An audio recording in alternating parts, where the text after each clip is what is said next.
మూడో విడత గ్రామ పంచాయతీ ఎన్నికల్లోనూ బీఆర్ఎస్ ప్రభంజనం సృష్టించింది.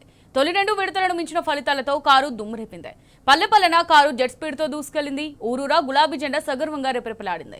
బీఆర్ఎస్ బలపరిచిన అభ్యర్థులకే జనం పట్టం కట్టారు. బీఆర్ఎస్ఏ తెలంగాణకు శ్రీరామ రక్ష అని విశ్వసిస్తూ ఆయా గ్రామాల ప్రజలు సంపూర్ణ మద్దతు పలికారు. జన సపోర్ట్తో గులాబీ పార్టీకి మద్దతిచ్చిన అభ్యర్థులు పెద్ద ఎత్తున ఎగరవేశారు. ఎగరవేశారు. ముఖ్యంగా సీఎం రేవంత్ సహా మంత్రుల ఇలాకాల్లోనూ గులాబీ పార్టీ బలపరిచిన అభ్యర్థులు విజయడంకా మోగించారు. పలు జిల్లాల్లో కాంగ్రెస్ పై బీఆర్ఎస్ స్పష్టమైన ఆధిక్యాన్ని కనబర్చింది. మెజారిటీ స్థానాల్లో గులాబీ దూకుడుతో హస్తం పార్టీకి ఘోర పరాభవం తప్పలేదు. కుట్రల కాంగ్రెస్ కు కర్రుకాల్చి వాత పెట్టారు పల్లె జనం.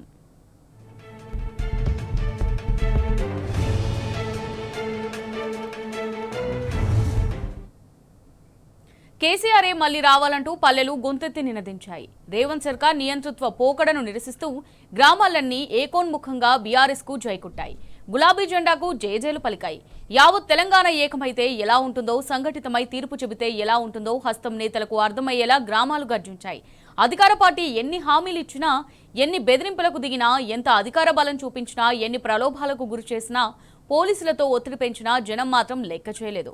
సీఎం రేవంత్ మరీ దిగజారి బీఆర్ఎస్ పై పదే పదే బురద చల్లినా గ్రామాల ప్రజలు డోంట్ కేర్ అని తేల్చి చెప్పారు.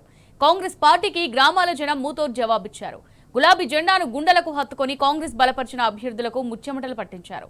తొలి 2 విడతల్లోనూ ప్రభంజనం సృష్టించిన గులాబీ పార్టీ మూడో విడత ఎన్నికల్లోనూ విజయడంకా మోగించింది. తెలంగాణ గడ్డ ముమ్మాటికి బీఆర్ఎస్ అడ్డాయేనని ఈ ఫలితాలతో మరోసారి రుజువైంది. ఇక ఎన్నికలేవైనా గెలిచేది బీఆర్ఎస్ఏనంటూ గ్రామాల జనం ఢంకా బజాయించి చాటి చెప్పారు.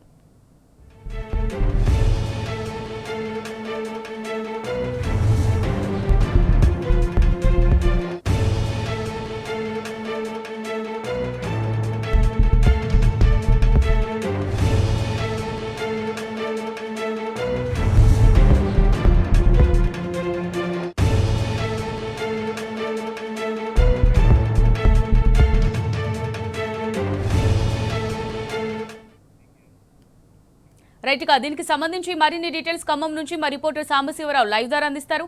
సాంబా చెప్పండి, మరి మూడో విడత ఫలితాలకు సంబంధించి ఖమ్మం జిల్లా వ్యాప్తంగా ఉన్న అప్డేట్స్ ఏంటి? అమూల్య, ఖమ్మం జిల్లాకు సంబంధించినటువంటి 6 మండలాల్లో జరిగినటువంటి గ్రామ పంచాయతీ చివరి దశ పోలింగ్, మూడో దశ పోలింగ్ సంబంధించినటువంటి ఫలితాలు వెలువడుతున్నాయి. బీఆర్ఎస్ పార్టీ అధికార కాంగ్రెస్ పార్టీకి ఏమాత్రం తీసిపోని రీతిలో సమానమైనటువంటి స్థాయిలో ఫలితాలు సాధిస్తున్నట్టుగా కనపడుతోంది. ఇప్పటివరకు వెలువడినటువంటి ఫలితాల్లో కాంగ్రెస్తో పాటు మెజారిటీ స్థానాల్లో బీఆర్ఎస్ పార్టీ విజయం సాధించింది. చాలా చోట్ల అధికార పార్టీ అనేకమైనటువంటి ప్రలోభాలు, డబ్బులు పెట్టినటువంటి సందర్భాల్లో కూడా సైలెంట్గా ప్రజలు చాలా ఓపికతో ఉండి ఓటు వేసినట్టుగా మనకు స్పష్టంగా కనపడుతుంది. ముఖ్యంగా సత్తుపల్లి మండలం చూస్తే రెగళ్లపాడు, సదాశివనిపాలెం, ఎర్రబోయినపల్లి, సిద్దారం, బుగ్గపాడులలో బీఆర్ఎస్ పార్టీ బలపరిచిన అభ్యర్థులు మంచి మెజారిటీలతో విజయం సాధించారు. అక్కడ ఇంకా కౌంటింగ్ ప్రక్రియ కొనసాగుతుంది. ఆయా గ్రామ పంచాయతీలలో విపరీతమైనటువంటి ఒత్తిళ్లు పనిచేయలేదు. ఎంత ఒత్తిడి చేసినా గ్రామీణ ప్రాంత ప్రజానికం అంతా కూడా బీఆర్ఎస్ వైపు నిలబడి కనపడుతోంది. అట్లాగే పెనుబల్లి మండలం ఏరుగట్ల, కందిమళ్ళ బంజర, రామచంద్రరావు బంజర, అడవిమల్లెల గ్రామాలలో బీఆర్ఎస్ బలపరిచినటువంటి అభ్యర్థులు విజయం సాధించారు. అట్లాగే తల్లాడలు ఇప్పటివరకు వెళ్ళినటువంటి గొల్లగూడెం, బాలపేటలో 2 చోట్ల కూడా బీఆర్ఎస్ పార్టీ విజయం సాధించింది. ప్రస్తుతం మనం ఉన్నటువంటి తల్లాడ మేజర్ గ్రామ పంచాయతీ దాదాపు 6,500-7,000 ఓట్లు ఉన్నటువంటి గ్రామ పంచాయతీలో ఇప్పుడు మనకు కడపటి వార్తలు అందే సమయానికి వార్డుల కౌంటింగ్ జరుగుతుంది. సర్పంచ్ స్థానాన్ని బీఆర్ఎస్ కైవసం చేసుకునేటువంటి ఆస్కారం ఉందని ఇక్కడ ఉన్నటువంటి అధికారులు అట్లాగే బీఆర్ఎస్ పార్టీ నాయకులు చెప్తున్నారు. కల్లూరులో కూడా కల్లూరు, పోచారం, గోకవరం, ఎర్రబోయినపల్లి, పాయాపూర్, చండ్రుపట్ల గ్రామాలలో బీఆర్ఎస్ పార్టీకి బలపరిచినటువంటి అభ్యర్థులు అఖండ విజయం సాధించారు. ఒక్కొక్క దగ్గర మంచి మెజార్టీలు 250 నుంచి 300-370 ఓట్ల మెజారిటీతో బీఆర్ఎస్ పార్టీ బలపరిచినటువంటి అభ్యర్థులు విజయం సాధించారు. అట్లాగే వేంసూరులో అడసర్లపాడు, మొద్దులగూడెం, చిలమల్లెల గ్రామ పంచాయతీలను బీఆర్ఎస్ పార్టీ తన ఖాతాలో వేసుకుంది. కొన్ని చోట్ల బీఆర్ఎస్ పార్టీ స్వతంత్ర అభ్యర్థులకు కూడా మద్దతు ప్రకటించింది. స్వతంత్ర అభ్యర్థుల మద్దతు బీఆర్ఎస్ పార్టీతో కలిసి విజయం సాధించినటువంటి గ్రామాలు కూడా 5-6 గ్రామాలు ఉన్నాయి. ఇక మిగిలినటువంటి భద్రాద్రి కొత్తగూడెం జిల్లాలో ఉన్నటువంటి ఇల్లందు అట్లాగే టేకులపల్లి ప్రాంతాలలో కూడా బీఆర్ఎస్ మంచి విజయాలు సాధిస్తూ వస్తుంది. దాంతోపాటే పల్లె ప్రాంత ప్రజానికం అంతా కూడా బీఆర్ఎస్ వైపు ఉన్నారు, కేసీఆర్ నాయకత్వాన్ని కోరుకుంటున్నారు అనేది మరొకసారి స్పష్టమైంది. ప్రజెంట్గా మనం ఉన్నటువంటి తల్లాడ మండల కేంద్రంలో అయితే పెద్ద ఎత్తున బాణసంచ కాల్చి సంబరాలు జరుపుకునే పరిస్థితి కనిపిస్తుంది. గెలిచినటువంటి అభ్యర్థులు ఆనందం వ్యక్తం చేస్తున్నారు. సత్తుపల్లి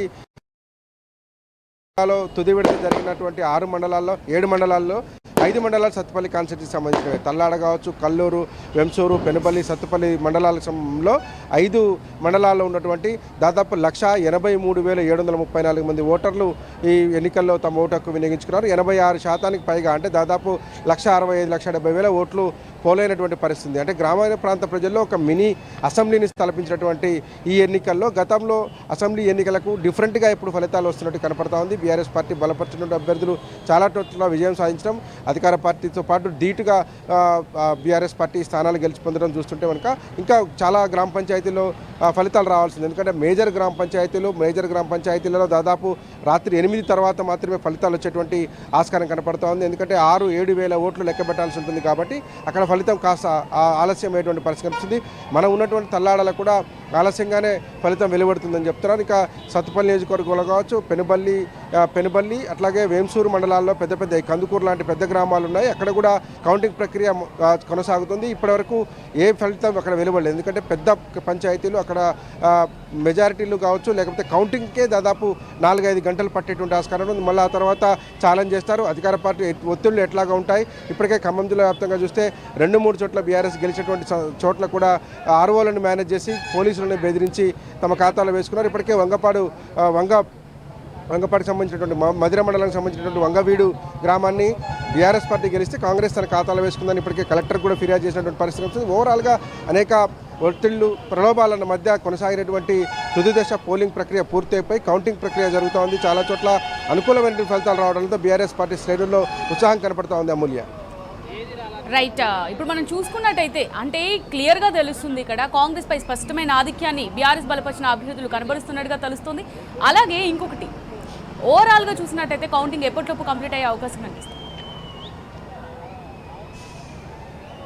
అమూల్య, పెద్ద గ్రామ పంచాయతీలు ఉన్నాయని మనం మొదటి నుంచి చెప్పుకుంటున్నాం. ఎందుకంటే ఈ సత్తుపల్లి మొత్తం కూడా రూరల్ బ్యాక్గ్రౌండ్ ఉన్నటువంటి ప్రాంతం. సత్తుపల్లి కావచ్చు, కారేపల్లి, ఏన్కూరు కావచ్చు, ఈ 7 మండలాలు కూడా రూరల్ బ్యాక్గ్రౌండ్ ఉన్నటువంటి మండలాలు. ఒక్కొక్క గ్రామంలో 5-6 వేల మంది ప్రజలు ఉంటారు. 3,500-4 వేల ఓట్లు ఉంటాయి. దాదాపుగా కొన్ని ప్రాంతాలలో అయితే 7,000 దాకా కూడా ఓట్లు ఉన్నటువంటి ప్రాంతాలు ఉన్నాయి. ఇవన్నీ కూడా మొదట కౌంట్ చేసేటప్పుడు వార్డులు కౌంట్ చేస్తారు. ఆ తర్వాత సర్పంచ్ సంబంధించినటువంటి ఓట్లు వేరు చేస్తారు. సో అవన్నీ మళ్ళీ 50-50గా డివైడ్ చేసి కట్టగట్టిన తర్వాత మళ్ళీ కౌంట్ చేస్తారు. సో రాత్రి 11 కావచ్చు, 11-12 మధ్య కూడా కొన్ని ఫలితాలు. ఇప్పుడు తల్లాడ ఫలితాన్ని మనం ఒక ఉదాహరణగా తీసుకుంటే 6,500 పైగా ఓట్లు ఉన్నాయి కాబట్టి కౌంటింగ్ ప్రక్రియ దాదాపు 8-9 గంటల మధ్య కొనసాగేటువంటి ఆస్కారం ఉంది. 8-9 మధ్య ఫలితం వచ్చిందని చెప్తున్నారు. అట్లాగే పెనుబలిలో చాలా పెద్ద గ్రామాలు ఉన్నాయి. కందుకూరు విలేజ్ దాదాపు 4,000 ఓట్లు ఉన్నాయి. అక్కడ కూడా 8-9 అయ్యేటట్టుగా కనపడుతుంది ఫలితం వచ్చేటప్పటికి.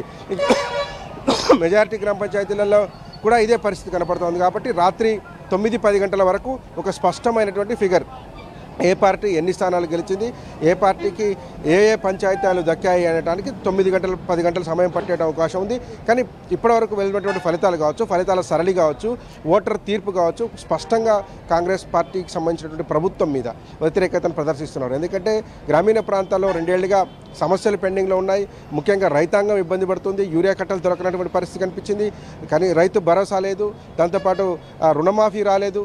సో ఇంకా అనేక ఫలితాలు ప్రభావం చూపుతున్నట్టుగా కనపడతా ఉంది. నిన్న మొన్నటి 2 ఏళ్ల క్రితం జరిగినటువంటి ఎన్నికల్లో వచ్చినటువంటి ఫలితాలకు భిన్నమైన ఫలితాలు వస్తున్నాయంటేనే ఇక్కడ అర్థం చేసుకోవచ్చు గ్రామీణ ప్రాంత ఓటర్లలో ఎంత వ్యతిరేకత ముట్టగట్టుకుందనేటువంటి విషయాన్ని స్పష్టం చేయొచ్చు.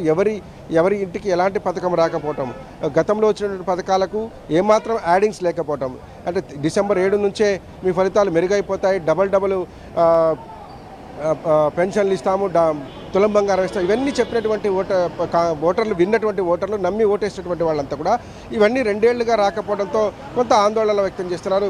ఇది మాటలు చెప్పడం తప్ప చేతల్లో చూపించకపోవడం అనేది వాళ్ళ మాటల్లో స్పష్టం కనిపించింది. గ్రామీణ ప్రాంత ఓటర్లలో డిస్కషన్స్లో కూడా ఈ అంశాన్ని వాళ్ళు ప్రధానంగా స్పష్టం చేస్తున్నారు. పోలింగ్ జరిగినటువంటి ప్రాంతాల్లో పర్యటించినప్పుడు ఈ విషయాలను వాళ్ళు స్పష్టంగా చర్చిస్తున్నారు. సరే, ఇవి గ్రామ పంచాయతీ ఎన్నికలు, ఇప్పటికిప్పుడు అధికారం మారేటువంటి అవకాశం లేకపోయినప్పటికీ కూడా ప్రజల్లో మూటగట్టుకుపోయినటువంటి వ్యతిరేకత అనేది ఇవాళ బయటపడేట్టు కనపడుతోంది. అందుకే బీఆర్ఎస్ పార్టీ అధికార పార్టీతో సమానమైనటువంటి 45% సీట్ గ్రామాలను బీఆర్ఎస్ పార్టీ కొలగొడతా ఉంది. మెజారిటీ మేజర్ గ్రామ పంచాయతీలను కొలగొడతా ఉంది.